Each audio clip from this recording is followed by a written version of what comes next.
Bagaimana bisa mendapatkan ridho Allah ini? Bagaimana supaya hati kita bisa ridho?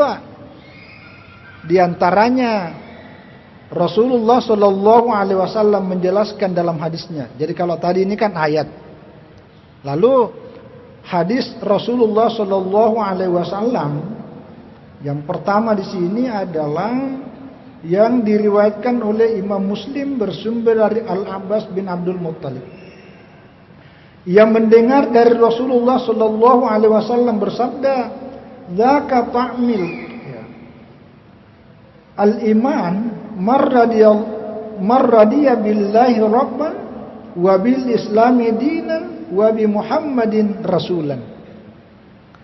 Jadi orang yang benar-benar bisa merasakan nikmatnya iman adalah orang yang ridha dengan Allah sebagai Tuhannya.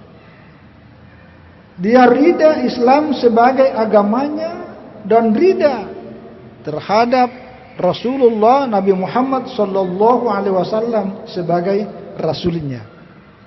Jadi untuk bisa mendapatkan ridha Allah, kita juga harus ridha terhadap keberadaan Allah sebagai tauhid kita. Jadi kita berkeyakinan bahwa tidak ada yang menciptakan diri kita dan seluruh apa yang ada ini kecuali Allah, dan kita merasa senang dengan penciptaan itu.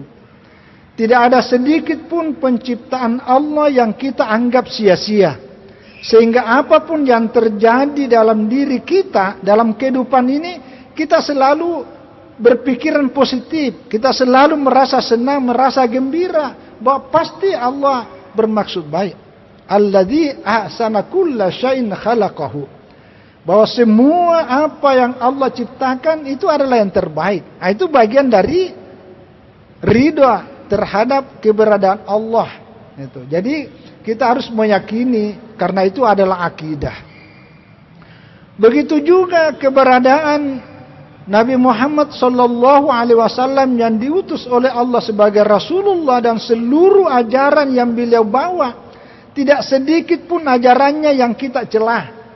Tidak sedikit pun apa yang disampaikan oleh Rasulullah sallallahu alaihi wasallam yang kita anggap sesuatu yang negatif. Kita selalu berpikiran positif bahwa apa yang Rasulullah sallallahu alaihi wasallam sampaikan itulah syariat yang terbaik. Itu bagian dari cara kita meridhai. Dengan cara ridha seperti itu, maka Allah pun juga ridha kepada kita. Jadi ridha kepada Rasulullah sallallahu alaihi wasallam, ridha terhadap seluruh ajaran yang ia sampaikan yang terbentuk dalam sebuah syariat Islam. Kita sebagai orang yang beragama, ketika tiba waktunya bulan Ramadan dan itu wajib orang Islam berpuasa selama tidak ada halangan, itu kita terima dengan perasaan lega. Kita syukur, alhamdulillah kita sampai pada bulan Ramadan. Itu bagian dari ekspresi kegembiraan. Jangan ada perasaan, aduh, kita lapar lagi 1 bulan nih. Yang tadinya kita bisa merokok pada siang hari, waduh, kita tidak bisa rokok lagi. Jangan, hati-hati ngomongan seperti ini. Hati-hati.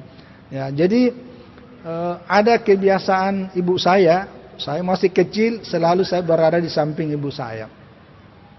Kebetulan di rumah saya itu dengan masjid raya, itu hanya dibatasi jalanan. Nah, kayak inilah di sebelah ini, tapi jalanannya kecil.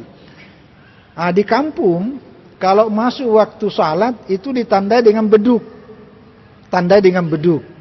Jadi begitu beduk bunyi, tung, ibu saya langsung terketuk dari ucapannya, alhamdulillah. Selalu begitu itu. Apa maknanya? Itu bagian dari rasa syukur dan ridha bahwa umur saya bisa bertambah dan saya bisa sampai pada waktu salat maghrib misalnya, waktu salat isya, waktu salat duhur, waktu salat asar dan seterusnya. Jadi ada rasa kegembiraan ketika sampai pada waktu salat. Ya, bukan sebaliknya. Waduh, salat lagi kita nih. Oh, jangan ya. Jadi ini contoh kecil mengekspresikan bentuk kegembiraan kita, ridha kita terhadap ajaran Islam. Begitu juga ajaran-ajaran yang lain. Jadi kalau kita ridha begitu masuk waktu salat, begitu ridha ketika masuk waktu bulan puasa, seharusnya juga begitu bagi orang-orang yang punya harta kelebihan, yang wajib zakat, itu mestinya ridha juga untuk bisa mengeluarkan zakatnya. Jangan bilang, waduh berkurang lagi ini kalau saya sedekah bulan Ramadan, berkurang lagi ini kalau saya keluarkan zakat. Hati-hati, hati-hati. Kita gembira dengan banyaknya rezeki, tapi kita juga harus gembira dengan mengeluarkan zakatnya. Itu yang disebut dengan ridha, dan dengan cara inilah Allah akan ridha terhadap kita.